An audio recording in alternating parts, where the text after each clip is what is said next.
next sitting day. I call on Government Order of the Day number 8. Civil Defence Emergency Management Amendment Bill, third reading. I call the Honourable Nicky Wagner. Thank you, Mr Speaker. I move that the Civil Defence Emergency Management Amendment Bill be now read a third time. This bill was introduced in November 2015. I'd like to start by acknowledging the Honourable Nikki Kay. She was the one who developed this bill and did a huge amount of work towards it, and I'm sure she would have liked to have been here today for its final debate. Before I start, I would like to thank parties across the House for their support of this bill, and I'd particularly like to thank the Government Administration Committee, chaired by the Honourable Ruth Dyson, and all the members of that committee for their work on this bill. There was a number of changes recommended by the committee, which has, I think, strengthened the bill.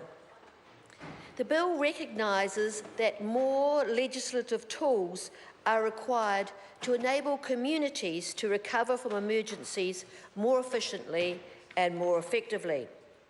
The bill meets this need, particularly in regard to small and medium events, and of course these are the most frequent events and emergencies that we experience in New Zealand.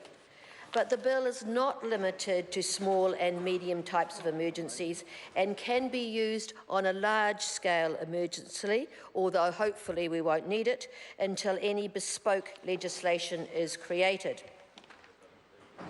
The bill sends a clear signal that planning for recovery is important, as historically the focus has been on preparing and responding to an emergency. Planning, of course, is extremely important, and it's only with good plans that we can underpin good recovery. So to summarise the key provisions, I believe that they significantly support local communities. Firstly, the bill provides for local civil defence emergency management groups made out of local councils to initiate formal transition periods. And during these times, group recovery managers on behalf of the community have access to powers designed to assist the recovery phase. These powers include things like the ability to close roads, the ability to keep areas clear of public, and the ability to carry out any necessary works.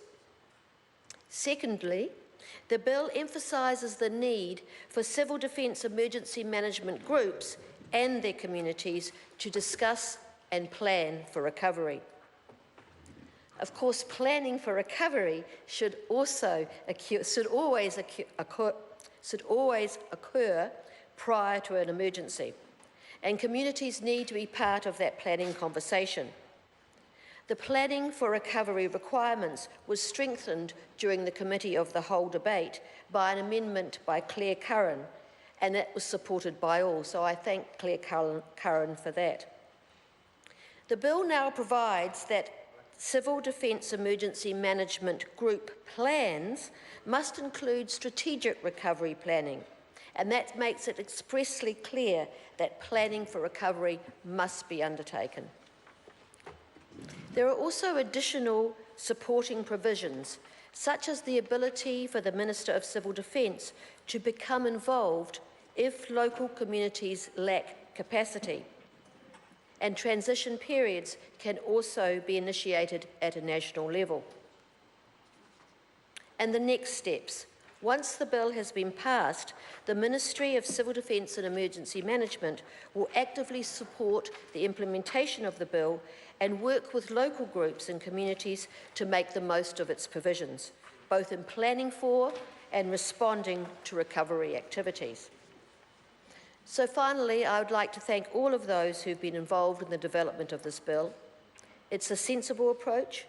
It's focused on increasing community resilience and on speeding up recovery after an emergency. It put more tools in the toolkit for local communities and the government, and I commend this bill to the House.